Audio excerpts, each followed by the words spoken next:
New Thought Media Network. We are a global broadcast network of positive music, media, and entertainment, inspiring humanity's evolution along the journey of enlightenment and creating a world of love, peace, empowerment, and prosperity for all. New Thought Media Network. Positively inspiring.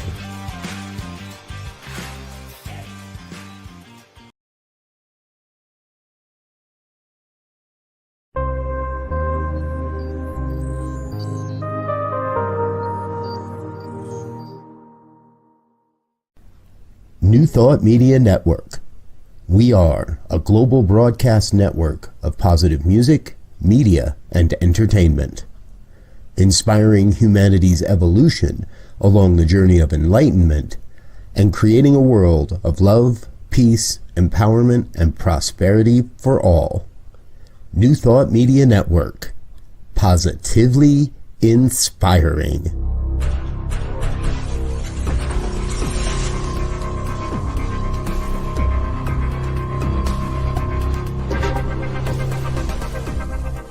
Live from a secure concrete bunker somewhere in Ohio, New Thought Media Network presents Pastor Michael Mangus with Friday's Fireside Chat, spiritual conversation for today. Here he is from the secret radio room, surrounded by thousands of watts, Pastor Michael Mangus. So what do they say? Better late than never? Oh, I'm supposed to play my jingle. Reverend Michael Mangus, New Thought Media Network.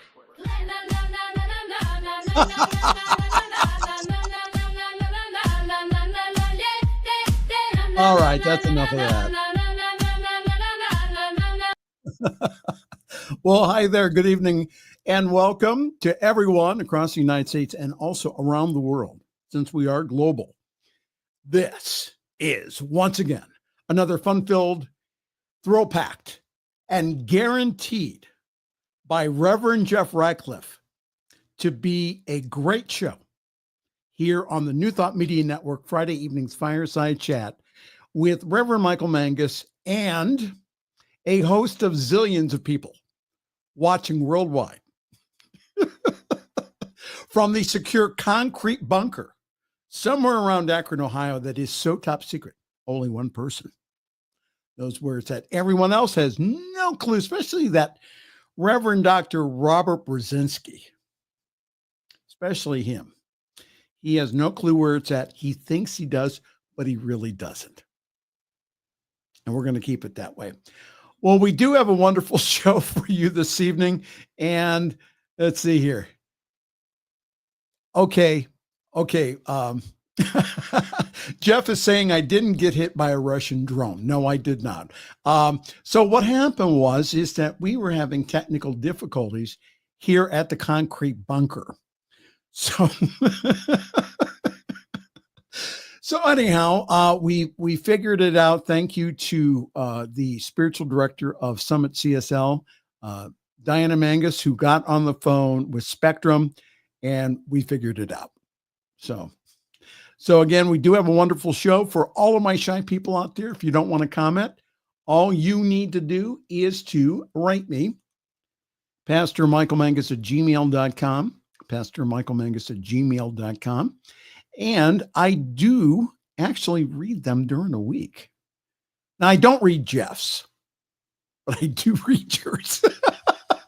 I read Jeff's too, but pastormichaelmangus@gmail.com. If you'd like to comment this evening, please feel free to do so. We are on YouTube and also Facebook. And the purpose of our get-together on Friday evenings is to have a warm alcoholic beverage. After spending an hour on the internet and on my computer trying to figure out all the technical issues, I deserve it. But the whole idea of us getting together with our warm beverage on a Friday evening is to talk about the news from a spiritual New Thought perspective. And again, the opinions expressed are those who give them and not those of New Thought Media Network, Centers for Spiritual Living, Divine Science International, and anyone else. Okay?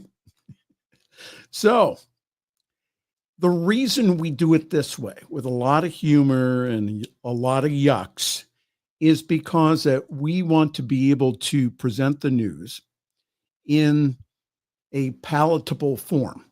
Something that, again, that not only that you can think about, but something that you can use. All right. Once again, from the great state of confusion, calling itself Tennessee.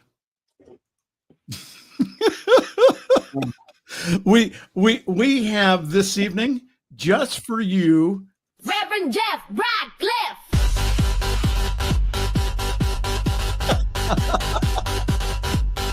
I'm there. Also from the great state of West Virginia, Divine Science Minister, and also co-host of another show here on the New Thought Media Network called... Lower the music a little so you can talk over it better. Well, I just turned it off. Yeah, I know. Okay. But you need to lower it. I know. It's just, you know what? The StreamYard's weird. Okay. But anyhow, Jeff, I will get the mix here somehow or another.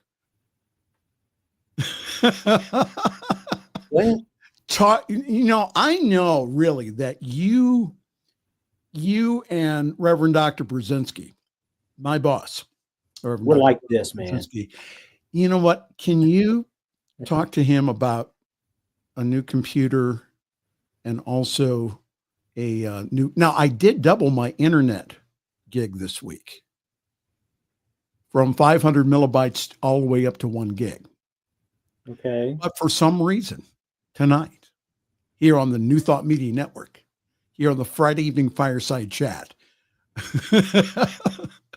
Tell everybody the whole I couldn't story. get us on the air, but it's good to see you this evening. How are you doing? I'm doing all right. I thought, folks, you gotta understand. He's virtually unflappable, Reverend Michael. Yeah. And so sometimes I kind of stick him a little bit. I poke the bear just to see if I can get him mad, and it never works. Because I asked him if he'd made sure he paid the internet bill. Yeah. He got nasty. He didn't get mad. Because you were the second person that asked me. He called me the nastiest name. No, I did smile not. on his face. No, I did not. You were the second person that asked me if I paid the internet bill. Do you know who the first person was? It would probably be the spiritual director of Summit's. Yes. Diana asked me. She said, "Did you pay the internet bill?" And I said, "I just went ahead and had again a business upgrade this week." And so anyhow, and they gave you the business. Boy, they did. You know what? The reason that we are here this evening is not because of the Friday evening Fireside Chat. It's because of Reverend Jeff's story of the week. And I heard from legal that while they were reading over your story, they told me to tell you that the story of the week is going to the dogs. Yeah, it kind of sort of is. You see how I did that? I went ahead and I gave the teaser without giving it away. Oh, you totally gave it away. You weren't stupid. We'll talk about it in a few minutes. Okay, we will. All right. Ladies and gentlemen, it is time for the news. And there's your buddy. Out on his ass. Now hold it. Now, are you glad he's gone? Uh-huh. Yeah, I sure am. Oh, just tell me, Jeff, how do you really feel? I'm just glad he's gone. I can't tell you how I really feel because I could get defrocked for that. Anyhow, Trump hosted Elon Musk at the Oval Office this afternoon as the Tesla CEO exits government role. President Donald Trump and Elon Musk appeared today at an event at the Oval Office. Trump wrote on Truth Social yesterday that today is Musk's last day. And I know, Jeff, that you had a tear or two to shed for Elon Musk's last day in Washington, D.C. No, not at all. No. You know what helped to precipitate this, though?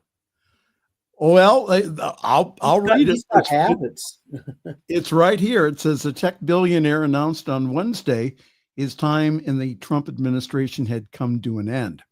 Musk oversaw the Department of Government Efficiency, which made major cuts to the federal workforce as parts of an effort to vastly reduce federal spending. Musk told CBS Sunday Morning in a clip that was set to air on Sunday that he has differences of opinion with the Trump administration and doesn't entirely agree with some of its actions. I think that there were people in the Trump administration that didn't like some of Musk's actions and just also said, listen, it can't be this way, this highway, my way or the highway. We have to. But anyhow, he got into a lot of arguments with the administration.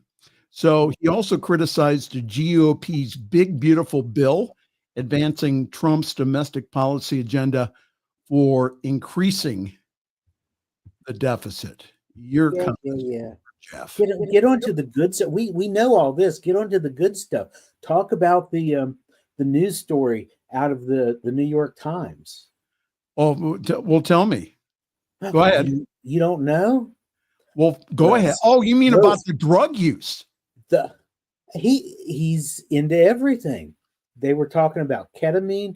They were talking about Adderall. They were talking. If it was white and on the table, he would sniff it. Let's put it that way.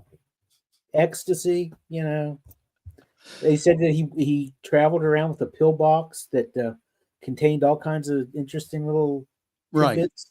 Right. Yeah, that's the story you're looking for right there.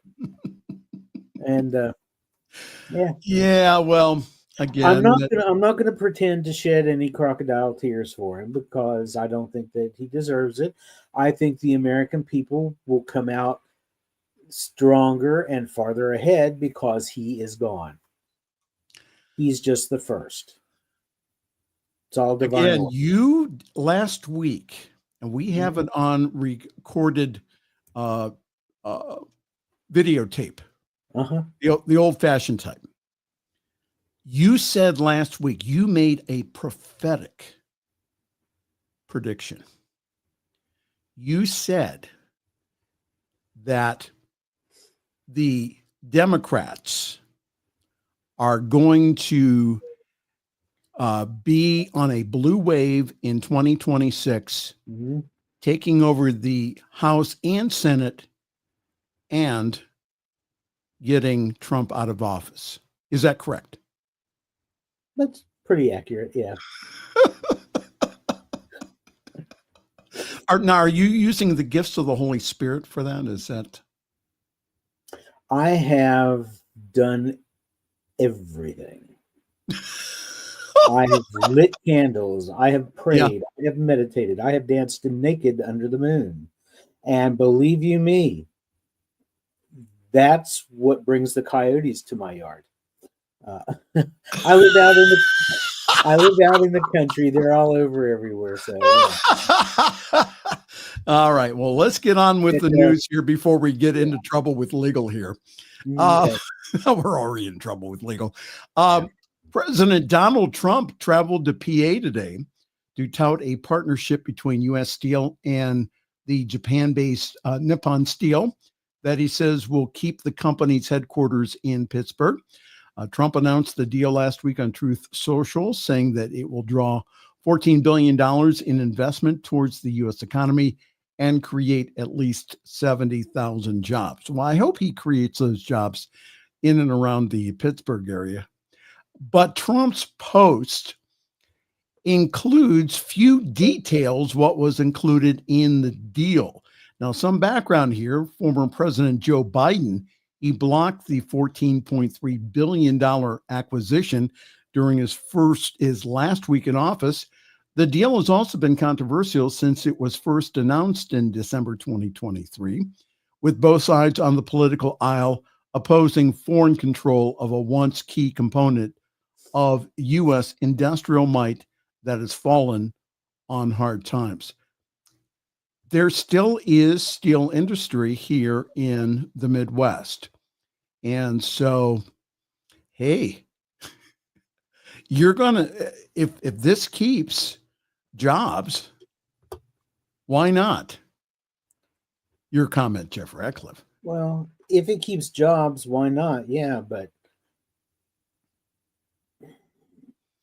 yeah, I don't know. I don't know. There's something about this. It's just not quite right. I'm not feeling it with this. And I get the point that they want to make about having a foreign company, control some of the industry. Right. But you know what? We relinquished a lot of control when we went from a manufacturing country to one of service. Right. So, somebody had to take over, So if this is Mr. Trump's way of saying, oh, well, you know what, we'll get the steel industry back up, then we can start building factories to bring these jobs back. Well, that's not going to happen the way the economy is set up. Mm-hmm. And it's going to take years for them to put up factories for anything anyway. These don't go up like a Dollar General. They don't. No, I like they're Dollar not General though. What's that? I like Dollar General. Yeah, and they can build one, with a snap of a finger. But that quick, yeah, I know they can. Yeah, and so this, I'd like to think that this is going to be a good thing, and maybe it will be. Maybe it will be. I don't know, but well, again, I think that he's wanting. I think he's. How do I say this? He's trying to get victories. He's trying to get positive news here. And I think that this would benefit all of southwestern Pennsylvania. Yes, absolutely. It would be awesome, and not only southwestern Pennsylvania, but eastern Ohio and north central West Virginia as well. Absolutely. But Trump doesn't work for anybody but himself.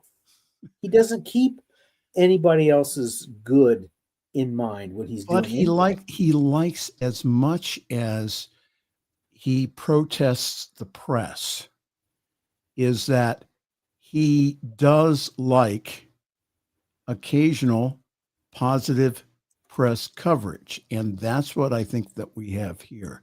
But again, the deal is not done yet. And we'll see what really happens here over the next several months. Yeah. So we have more news. Today, the Supreme Court allowed Trump to suspend deportation protections for immigrants from Cuba, Haiti, Nicaragua, I can pronounce it, and Venezuela. The Supreme Court on Friday allowed President Donald Trump's administration to suspend a Biden-era humanitarian parole program that allowed 500,000 immigrants from those countries to temporarily live and work here in the United States. It was the second time this month that the High Court sided with Trump's efforts to revoke temporary legal status for immigrants, even as Trump has continued to rail against the federal judiciary. The Supreme Court previously cleared the way for the administration to revoke another temporary program that provided work permits to hundreds of thousands of Venezuelans. Again, these people were in the country legally. And I'm suspecting that because they were not of white skin color, like the individuals from South Africa last week, that he's trying to get rid of them, even though that all of those individuals were here legally. And one of the other myths that I have to kind of combat on Facebook is this whole idea that immigrants equal crime. That's a big lie. I had a story last week, which I didn't have an opportunity to share, but that the crime rate among immigrants is practically zero. So this whole fear-based thing that we have completely open borders, that people can come in, they can do whatever they want, that the crime is up because of immigrants is a big lie. Your comments, Jeff Radcliff. Yeah, a few immigrants may have done a few things, and some of them were pretty heinous. You know, there have been immigrants who have committed sexual assaults and they have murdered people and whatnot. But the number of those is so infinitesimal that it's not even statistically relevant at this point. Right, and he's, like you said, he's going after them because they've got a little bit of melanin in their skin. What about the guy who was in court in front of the judge for his last hearing before he became a naturalized citizen, and ICE picked him up and carted him off? He was almost done with the process. Now that's some crazy shit. Yes, and that's craziness right there. And that's the reason why, again, that we're saying that as spiritual individuals, as people who claim to be of the light, that we need to speak up and speak out for our brothers and sisters globally, as well as here in our country, and to say, listen, this is this is not us. This is not America. This is not what the Constitution promised. But wait, there's more. The stocks dropped today as Trump claims that China had violated trade agreements and tensions flared. Did you see this earlier? I kind of glossed over it, but I did see it. Well, stocks moved lower midday on Friday on a report that said that the Trump administration is considering broadening tech sanctions on China. And this comes after President DT and also said that China had totally violated its trade agreement with the U.S., sending another jolt to markets after a whiplash week of tariff developments. So it's one of these on again, off again type things. And my question is, who is making money off of this, off of these wild swings of the stock market? You really need to ask that. You really need to ask that. Stephen Miller, the White House Deputy Chief of Staff for Policy, told reporters on Friday that the Trump administration is preparing other trade actions to target China, according to Reuters. The bad news is that China, perhaps not surprisingly to some, has totally violated its agreement with us. And that's what the president wrote on social media early Friday morning. And he said this, he said, "So much for being Mr. Nice Guy."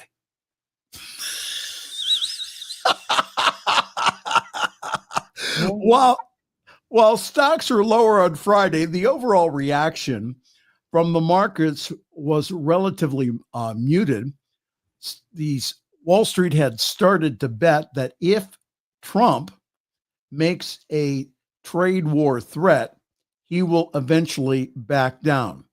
It is what is called the taco trade, or Trump always chickens out.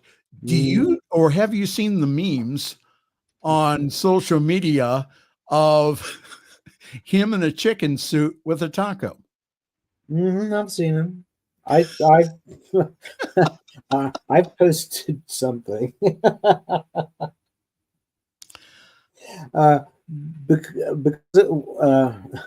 Well, not only the chicken suit and the taco thing, but I saw a really fascinating comment in a comment section on a news story that said that they were going to change the name of Air Force One to Panda Express because they both carry an orange chicken. Ta-da, boom. Yeah. Hi, Maria. Good evening, Reverend Michael and Reverend Jeff. Well, good evening to you, Maria. Good to see you here. Of course, we have all the way from Calgary, Alberta, Canada, on which we have to pay tariff on him. Wayne Baldwin. Yeah. Wayne, y'all need to come down here and get your smoke and send it back up, take it back home with you. Along with those murder chickens you keep sending down here. This Canada geese is like something else, man. But did you see how the country, the middle of our country is being affected now? The weather patterns are bringing in the smokes from all the Canadian wildfires. Yes. Isn't that something? We'll be paying tariffs on that too. Oh, do we pay tariffs on the smoke? The smoke? Yeah. Probably. Well, if you wondered what you stumbled onto this evening, this is the Friday evening fireside chat here on your New Thought Media Network as we are going through the news. Oh, hey, listen, if you have enough money, you can get out of jail. Mm-hmm. Reality TV. What now? It's Ken and Barbie. Reality TV stars Todd and Julie Chrisley are released from federal prison after receiving Trump's pardons. Do you think that there was a very generous donation that was given to the Trump campaign? Okay, now that's two questions that you've asked that you did not need to have an answer for. Hey, listen, I'm just saying, I'm just wondering out loud here. The reality show couple, Todd and Julie Chrisley, were released from federal custody on Wednesday after they were pardoned by President Donald Trump following their 2022 convictions for fraud and tax crime. Todd was serving a 12-year prison sentence in Pensacola, while Julie had been sentenced to 7 years at a facility in Lexington, Kentucky. The couple is now at home in Nashville. The law firm representing the Chrisleys told CNN. Now, once again, I wonder how much it costs to get a person out of jail on federal crimes. Well, there was. Is it like $500,000, $1 million too? Or I don't understand. Is there like a price tag? Apparently, they hit his mark. They hit his number. So the Chrisley Knows Best couple was sentenced for conspiracy to defraud banks out of more than $30 million, and was also found guilty of several tax crimes, including attempting to defraud the IRS. Don't do that, ladies and gentlemen.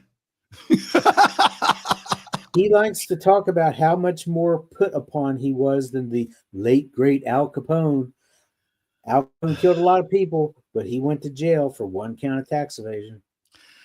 Again, folks, this is the times that we live in. It's crazy. The news is nuts. We get it every single day in fire hose style. A lot of us just shake our heads and going, if a Democrat did that, and I saw this week, former President Barack Obama saying that even if he did a tenth of that, that the Republicans would be screaming bloody murder. So that is what's going on here in America. We have someone who thinks that he's a dictator, an authoritarian ruler, a king who still wants Canada as our 51st state. This is crazy land. Did you hear the conspiracy theory about that with trying to get Canada, still trying to get Canada? Okay, go ahead. I read this online. I was like, man, you people are reaching for this.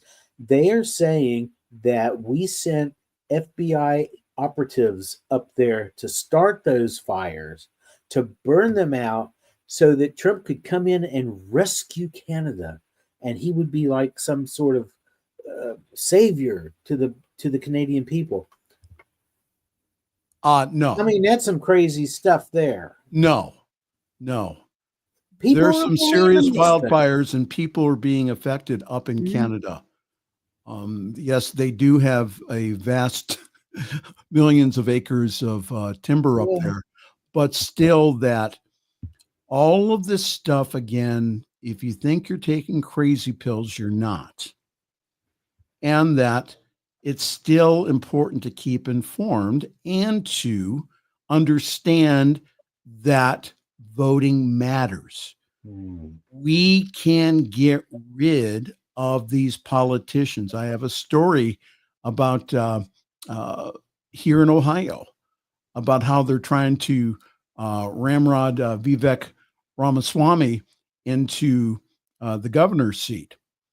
I don't know if we're going to have time tonight, but that's what they're trying to do here in Ohio.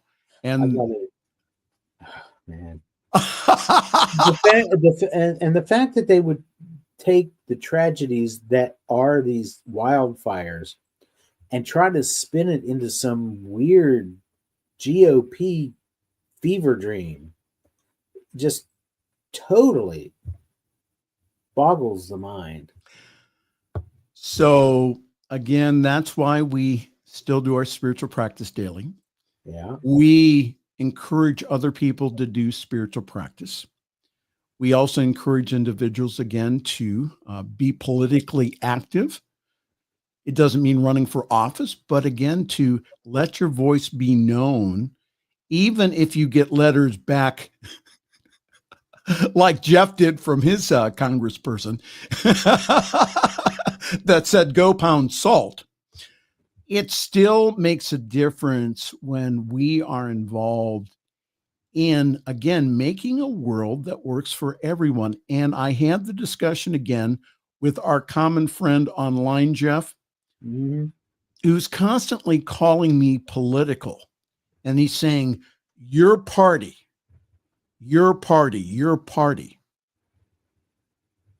Excuse me, if I am standing up for individuals' personal rights, their civil rights, and their moral rights, my internal values determine my politics, not the other way around. So if you want to call me woke or lib or whatever that you want to go ahead and call me, but the one thing I called our common friend out on this week is I said, you folks need an enemy. You need an enemy to go after. So you go after this mythical left-wing radical party, of which maybe there's remnants, but they're not in the public domain. They're not making policy. They're influencing policy, but they're not making policy. The policies that are coming out of the Democrats, again, benefit the American people in general and not just the rich billionaires who are funding Trump. Your opinion, Jeff Radcliff? Yeah. Is that all you got? Well, like you said, we need to continue with our spiritual practice. And as a divine scientist, New Thought itself in general believes in and practices the idea of spirit being omnipresent. Well, actually, spirit is omnipresence itself. There's nothing but. Yes. So I have to keep reminding myself that on a daily basis. Whenever I see some of the stuff that we see on the news, some of the stupid shit that people do, some of the stupid shit that people say, some of the stuff that they're trying to ram through Congress to benefit 1%, it's hard to remember that these are also physical incarnations of spirit. These are individualized expressions of divinity at the root of it all. Right. And that's the truth of it. The fact of the matter is these are assholes. Father, forgive them. But they know not what they do. Yes, they are still God in expression. Yeah. And it's a daily struggle to remember that sometimes. And Maria says, she says, Trump said he was the second coming of Jesus during his first term of the presidency. Remember when he raised his hand and said, "Yes, I am the chosen one"? I mean, who does that? Then he shoots at people to get them away from a church so he could stand up with a misprinted Bible holding it upside down. And I want to apologize to Wayne Baldwin from Canada. No, the majority of Americans do not want your country. We want you to remain our friends. So forgive us. We got the crazies now running this country. And so be patient with us. We have another 18 months before that we can really do something as far as starting to turn the tables. And what Jeff is saying here, what he prophesied last week, I really do believe that, again, let's give it a little time, but that Trump is slowly but surely losing his base. He is pissing them off. See, I actually said pissing him off. I know. Ooh, you said it twice. Oh my God. Well, listen, let's take a break, and then we can come back with the award-winning Reverend Jeff's story of the week that has gone to the dogs. Whole damn show's gone to the dogs. See, I was nice and centered before I had a very nice wedding rehearsal tonight. I got all of my show prep done in a timely manner. Everything was going great. And then I got into the internet. You got into it with Spectrum? We love Spectrum. We don't love Spectrum. Not down here. Not down in here in Dixie. We don't. All right. Well, let's take a break here. And you're watching here on the Friday evening, Friday evening Fireside Chat here on your New Thought Media Network.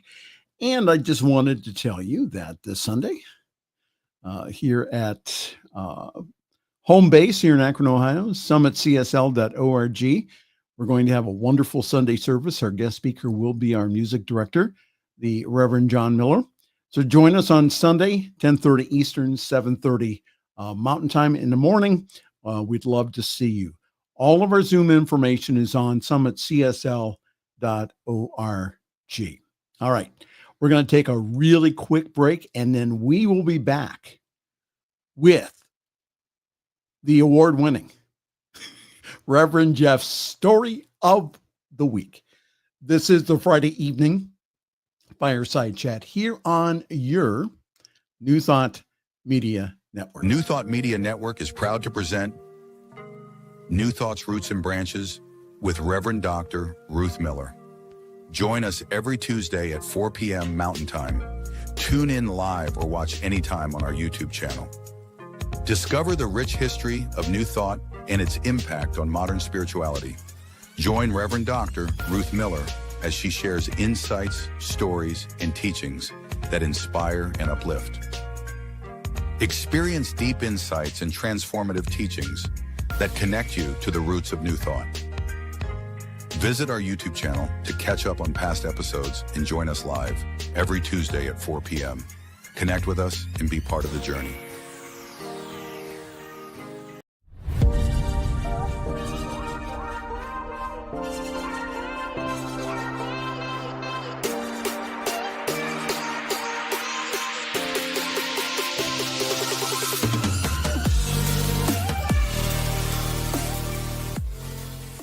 The views and opinions expressed by Pastor Michael Mangus are generally right. However, they are his own and do not reflect the views and opinions of New Thought Media Network, Centers for Spiritual Living, or any other person living or dead.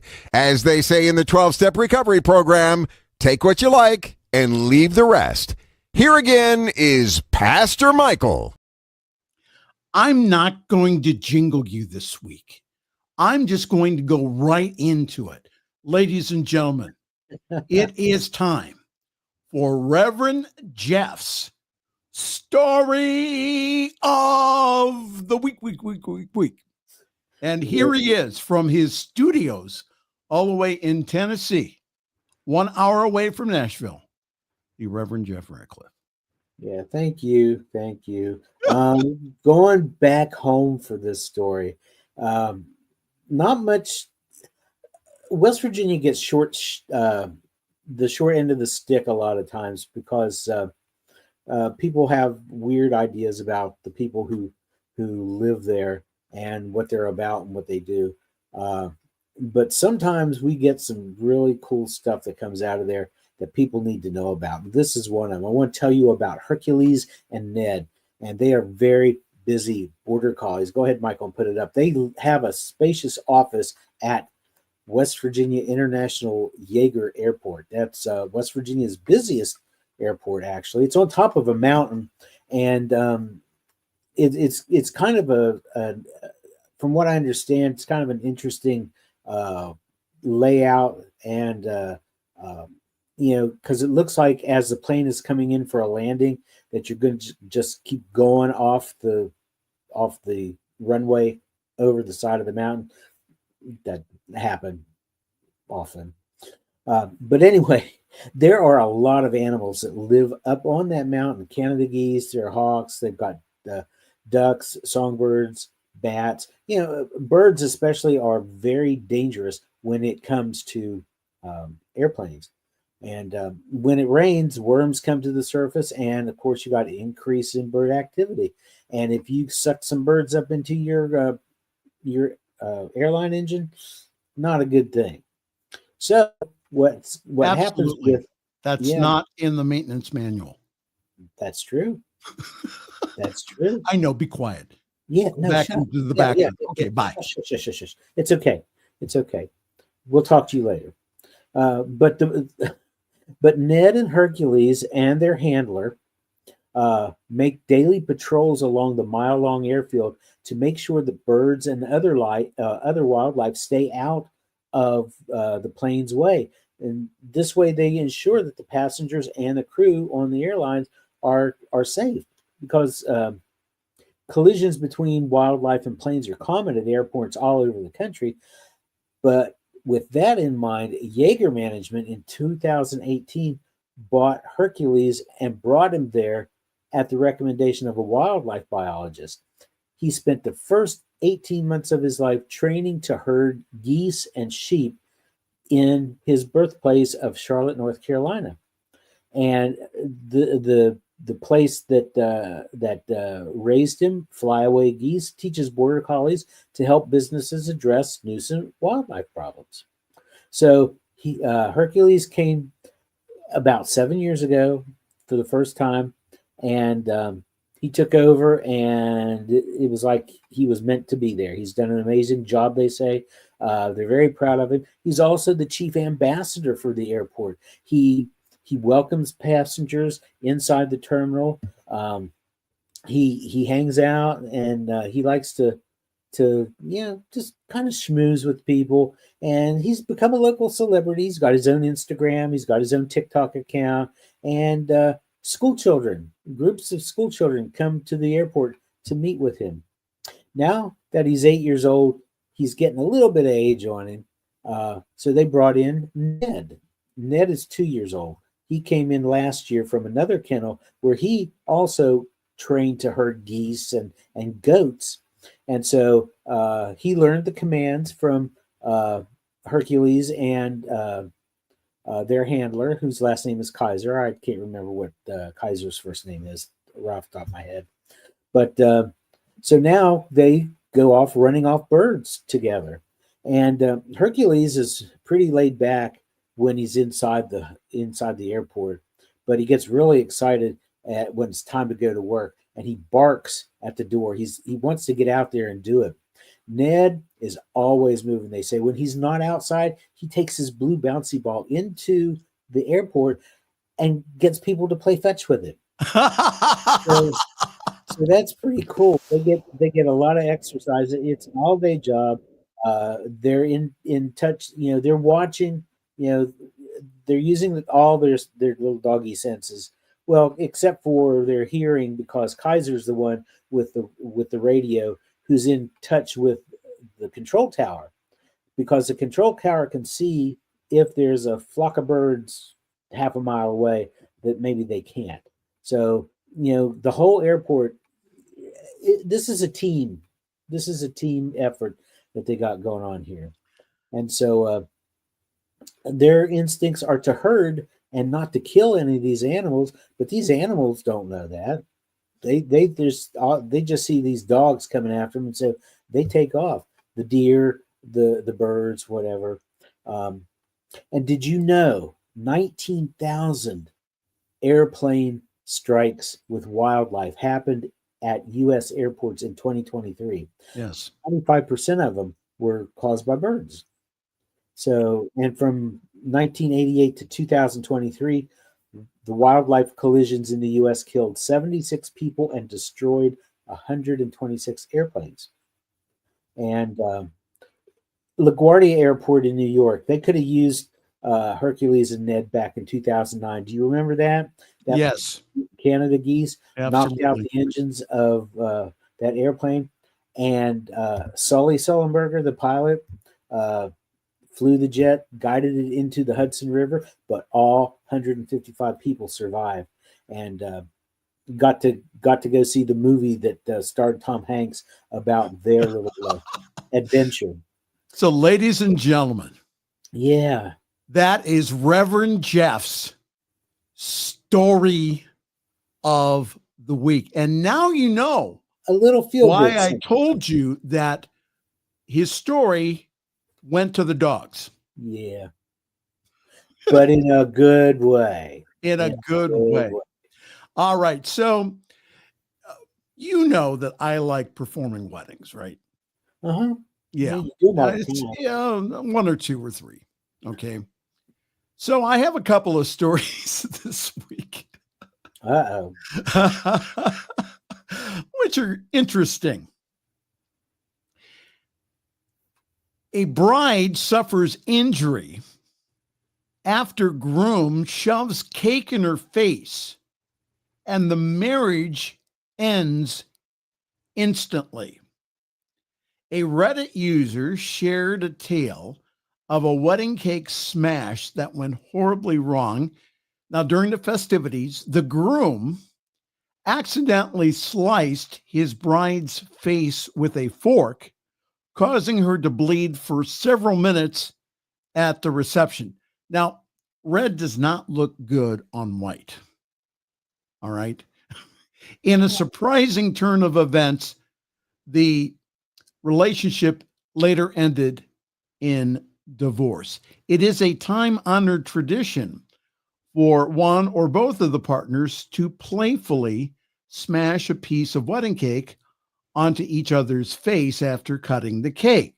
Now, this is often seen as good-natured fun. Many modern couples find this ritual awkward and cringe-worthy. Well, first of all, let me say, as a veteran of wedding receptions. Let me say that if you're going to do that, don't use a fork. Just get a big hunk of cake. And again, get your new spouse's permission. Because if not, you will end up in divorce court. It will not be pretty. And again, this user from Reddit said the wedding was fine. Cake time, the groom had a forkful going to feed it to his bride, but dragged his hand upward to spear the cake on, I guess, her cheek. That is not good. I thought every wedding reception that I've ever been to, and I used to play a ton of them. I would DJ, when I was back working in radio. Everybody that I saw who fed their new spouse a piece of the wedding cake, they were holding it with their fingers. I'd never seen anybody use a fork for that. So that's odd. So many Reddit users agreed that the wedding cake smash tradition should be discontinued. Yes. And they shared various personal experiences, including incidences where the couple who participated in the ritual ended up separating.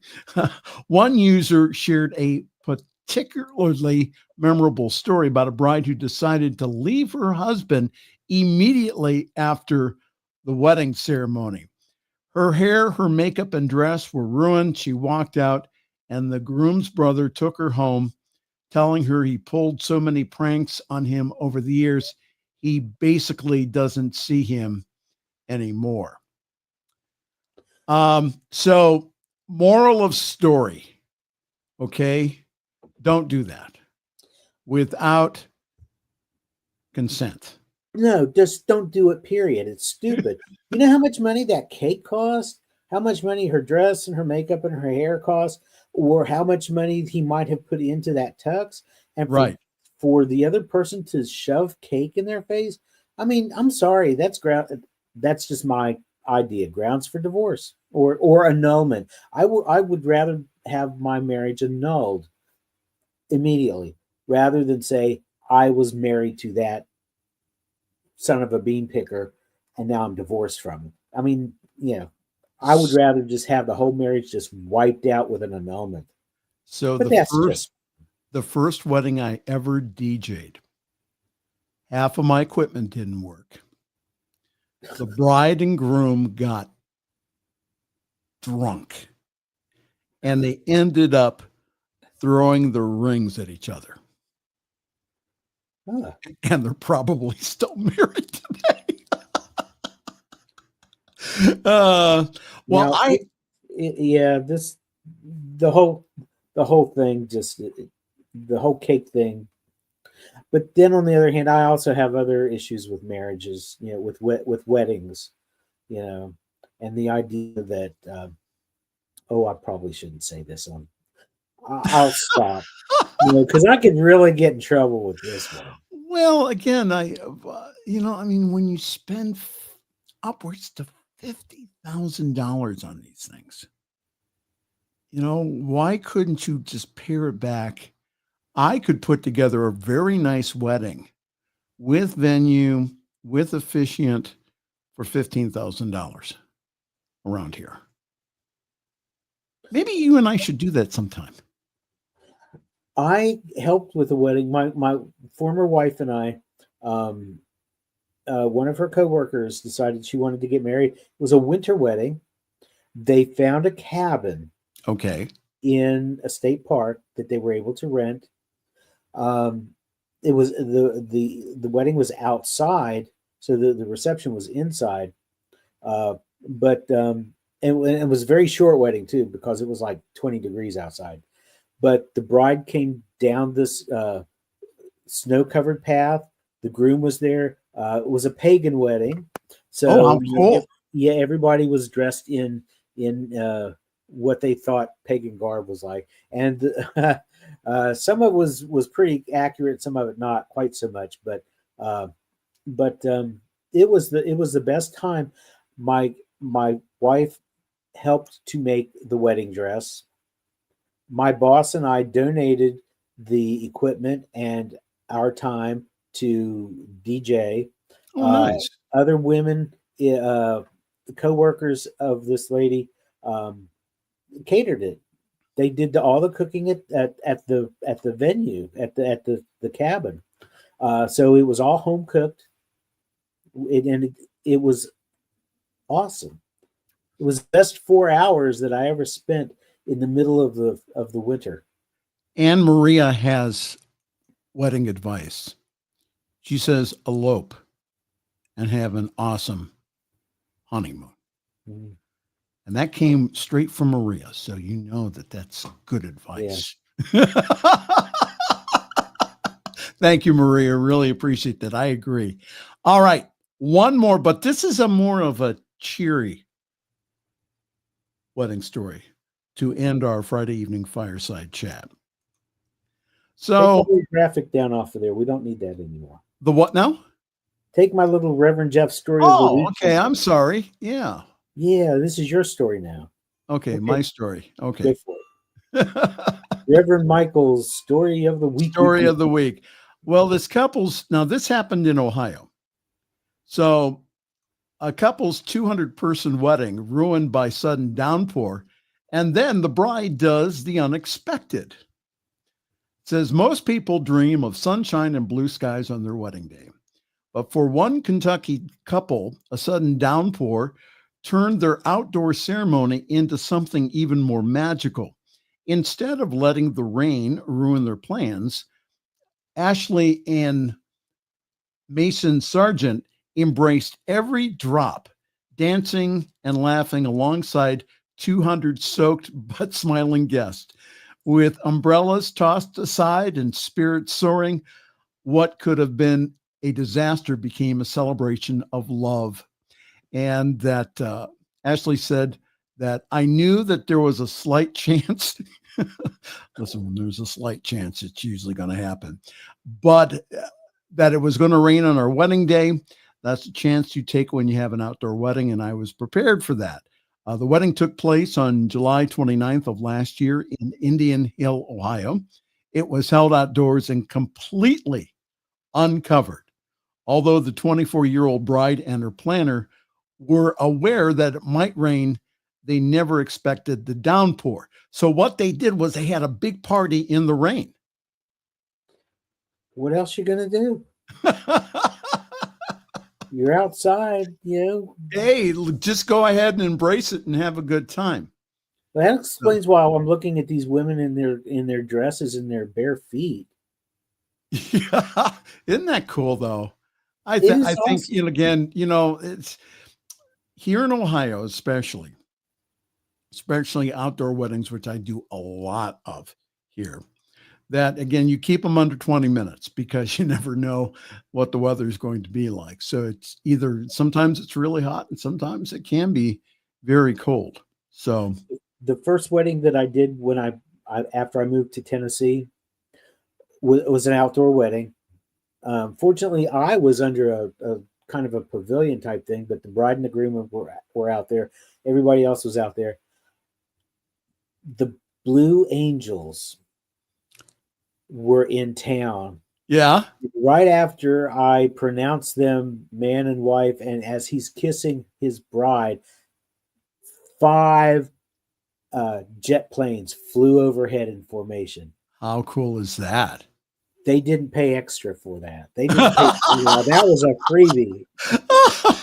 Last week at the ceremony that I did at a garden in Mansfield, Ohio, that there was a peacock who had its feathers out. And so the